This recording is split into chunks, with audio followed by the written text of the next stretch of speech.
Olá pessoal, nós estamos de volta aí, com finanças públicas para você, aqui no nosso LAC Concursos. E no dia de hoje, a gente vai buscar entender lá a parte do período que vai de 1974 até o início da década de 1980. Quando então a gente vai avaliar a questão das finanças públicas durante a chamada década perdida no Brasil. No entanto, é preciso que a gente faça uma revisão a respeito de algumas coisas que nós vimos em aula passada. O primeiro aí é a gente entender o primeiro choque do petróleo lá em 1973. Nós havíamos dito para você que no primeiro choque do petróleo, nós tivemos uma elevação de 4 vezes no preço do barril do petróleo. O petróleo fora lá de algo próximo aí, de $2,30 para $13 o barril. E isso causou um gravíssimo problema dentro do nosso país, já que o país tinha lá o monopólio da Petrobras e a Petrobras só produzia 1 em cada 3 barris que a gente consumia. Somados a isso, nós tínhamos uma situação de industrialização acelerada e, portanto, fortemente dependente da matriz petróleo, que é fonte não somente de gasolina ou querosene de aviação e óleo diesel, mas de uma infinidade de produtos, como plásticos, polietilenos, polipropileno, nylon, que são absolutamente essenciais para o setor produtivo. Sendo assim, o milagre econômico brasileiro que marca o primeiro PND, o primeiro Plano Nacional de Desenvolvimento, terá fim lá em 1973. Porém, a gente vai poder observar que de 1974 até 79, o governo brasileiro vai buscar um desenvolvimento que ficou caracterizado como período da marcha forçada. Ou seja, independente do fato de que as condições macroeconômicas eram condições adversas, o objetivo do governo era manter o crescimento econômico. E sendo assim, o governo brasileiro vai se utilizar largamente dos petrodólares, ou seja, do endividamento, e o governo vai buscar a autossuficiência na indústria de bens de capital e também em insumos básicos. Então vamos começar a botar isso no quadro para você, para a gente poder tentar entender esse aspecto da história das finanças públicas no Brasil. Então, puxando aqui o nosso quadro em branco, o que a gente viu até agora? Nós vimos lá que em 1973 nós vamos ter o famoso primeiro choque do petróleo. Este primeiro choque do petróleo vai provocar uma elevação no preço do barril. O barril custava $2,30 aproximadamente, e esse barril vai lá então para $13. A gente sabe então que o Brasil se encontra numa situação particularmente delicada, porque o Brasil havia estabelecido em 1954, tudo bem, o monopólio da Petrobras. E com o monopólio da Petrobras, só a Petrobras podia prospectar petróleo no Brasil. Mas o problema é que a Petrobras só produzia 1 em cada 3 barris que o país consumia. Bom, então a alternativa era importar 2/3 do petróleo. O problema é que agora eu estou importando 2/3 do petróleo com um preço 4 vezes maior. E aí nós temos uma tendência clássica de termos lá uma balança comercial deficitária. Lembre-se você que quando nós estamos falando de balança comercial, nós estamos falando da mensuração e do registro de todas as exportações e de todas as importações de bens. Nesse caso, se nós temos que agora pagar um valor 4 vezes maior no petróleo, há uma tendência clara de que o resultado da nossa balança comercial fique deficitário. E aí vamos lembrar, qual é o conceito de déficit? É quando eu tenho uma despesa maior do que a receita e, portanto, a saída de recursos é maior do que a entrada. Se eu tenho uma condição deficitária, né, significa que M, que são as minhas importações, ficaram maiores que X, que são as minhas exportações. E o resultado disso é uma saída de recursos maior do que a entrada. Bom, mas esse não era apenas, né, colocado o problema do choque do petróleo em relação, né, a esses tópicos. A grande questão, né, é que o Brasil ele tinha uma forte dependência, né, também de bens de capital, portanto, você se recorda, capital sempre, né, se referindo a máquinas, equipamentos, ferramentas, né, e instalações que o Brasil tinha que importar. E, portanto, mais um dispêndio, mais um gasto realizado, notadamente pelo Estado brasileiro, que desde 1930, você se recorda, né, havia se assumido como um Estado produtor e provedor, e, portanto, um Estado que tinha responsabilidade com a infraestrutura básica e produtiva e também a indústria, né, pesada, como metalurgia, siderurgia, né, cimentícia, petrolífera, petroquímica, né, e por aí vai. Então, em 73, eu tenho o choque do petróleo, o preço do barril passa de 2,30 para 13 dólares. Em 54, o Brasil havia estabelecido o monopólio da Petrobras, portanto, a Petrobras só produzia 1/3 do petróleo que o Brasil consumia em 73, 2/3 têm que ser importados, e isso tende a causar uma balança comercial deficitária, onde M é maior do que X, e importações maior que exportações. Como é que o governo vai lidar com isso? O governo vai lá criar o chamado segundo PND, o segundo Plano Nacional de Desenvolvimento, também conhecido como Marcha Forçada. Então vamos lá, vamos apagar o quadro aqui para a gente botar essas características para você.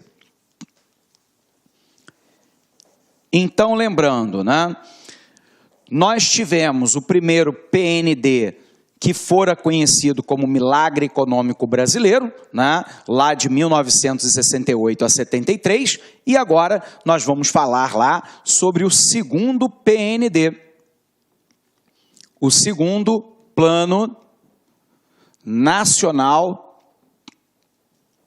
de Desenvolvimento. E neste segundo Plano Nacional de Desenvolvimento, né, a pergunta era: quais são os objetivos traçados pelo governo?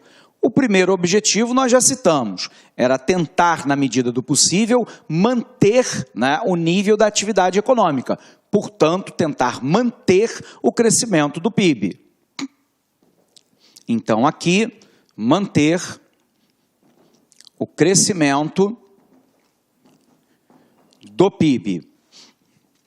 Isso ficou conhecido, né, como o período da marcha forçada, porque o governo, né, estava articulando forças, né, para manter, né, a economia crescendo, independente do fato de que o cenário externo e o cenário interno eram cenários muito ruins. Nesses objetivos, o governo também tinha a hipótese, né, de que o Brasil se tornasse autossuficiente em bens de capital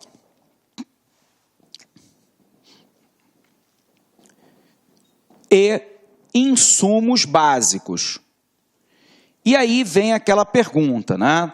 O que são insumos básicos, né? São aqueles que normalmente são utilizados, né, por uma parte significativa ou por toda a economia. O exemplo disso, né, o minério de ferro, cobre, zinco, manganês, né, é o caso do petróleo, do gás natural, fertilizantes artificiais, né, como potássio, nitrogênio, fósforo e por aí vai. Então, o que o governo buscava, né, era, primeiro, manter o crescimento do produto, a autossuficiência, né, em bens de capital e também insumos básicos. Bom, a pergunta-chave, então, é: como que o governo pretendia fazer isso, né? E aí a gente vai poder observar que o governo, durante esse período, ele resolveu tomar uma estratégia dupla. De um lado, ampliar a participação do Estado na economia, com a criação de uma série de empresas estatais e semipúblicas.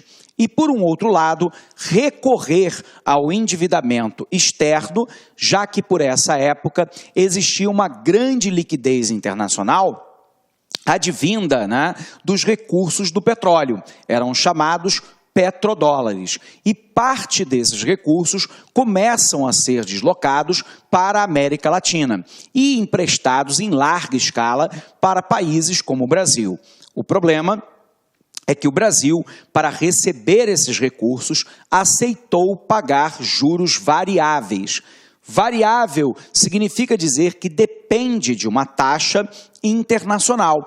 E aí a taxa escolhida fora lá a taxa básica de juros dos Estados Unidos e do outro lado a chamada taxa LIBOR, né, que é da Praça Financeira de Londres e que, portanto, né, tendem a oscilar muito pouco, porém oscilam. Então vamos lá, vamos tentar entender aqui, né, a estratégia do governo. A primeira grande estratégia do governo para alcançar, né, esse crescimento econômico dentro de uma marcha forçada fora lá, né, basicamente, ampliar a atuação estatal na economia. E isto se fizera, basicamente, né, pela ampliação, né, das empresas estatais e também empresas semipúblicas. Tudo bem? Por um outro lado, o governo tinha um problema de financiamento, né? E aí o governo vai buscar lá o financiamento externo.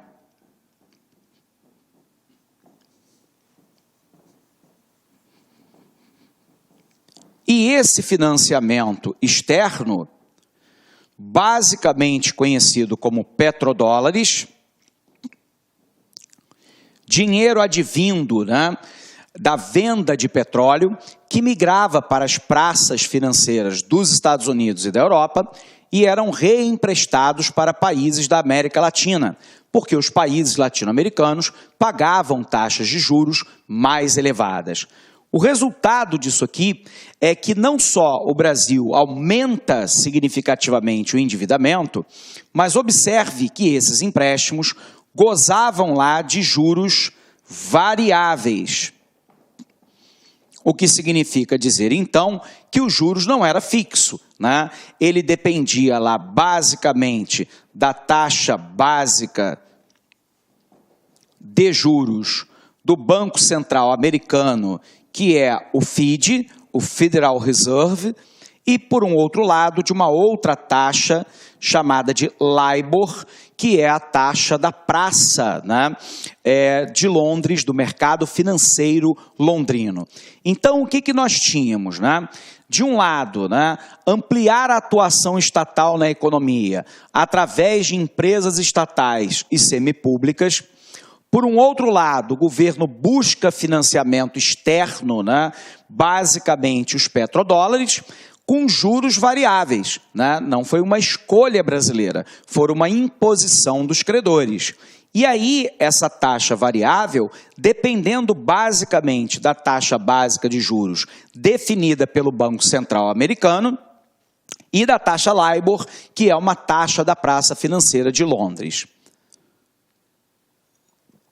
Dito isso, né, a grande questão é, professor, mas o governo só se baseou nessa estratégia? Não. Nós tínhamos um problema. Qual era o problema, né? O saldo negativo do balanço de pagamentos. Como é que eu equaciono a compra de petróleo se eu não produzo dólares, né? Já que todo o comércio, ou quase todo o comércio exterior, é realizado em moeda americana. Então, o Brasil precisava desesperadamente aumentar as suas exportações. E, para fazê-lo, né, o governo começa um projeto duplo. O primeiro nós chamamos de Amazônia Bipartida e o segundo, né, é o projeto de abertura de uma nova fronteira agropecuária na área do centro-oeste brasileiro. Tudo bem? Então vamos ver a outra parte da estratégia. Sabidamente, pessoal, né, a área da Amazônia até a década de 1970 era basicamente uma área anecúmena, né?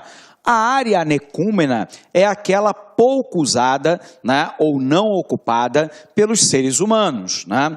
E aí nós vamos perceber, né, que a Amazônia, em tese, concentrava lá. Olá, meus amigos! Olá, minhas amigas! Gostou da aula do professor Alex Mendes? Quer continuar assistindo essa videoaula e muito mais? Então convido você a acessar o nosso site laconcurso.com.br, que lá você vai encontrar o curso, atenção, completaço do professor Alex Mendes, mas completo mesmo, que você pode atender, que te atende a diversos concursos no Brasil todo, por apenas R$60. É isso mesmo, né? R$1 por dia, tá certo? 60 dias de acesso, você vai ter direito aí a esse super curso do professor Alex Mendes. Venha estudar conosco, você não vai se arrepender, porque aqui você tem o melhor custo-benefício da internet. Forte abraço, tchau, tchau. Clique lá.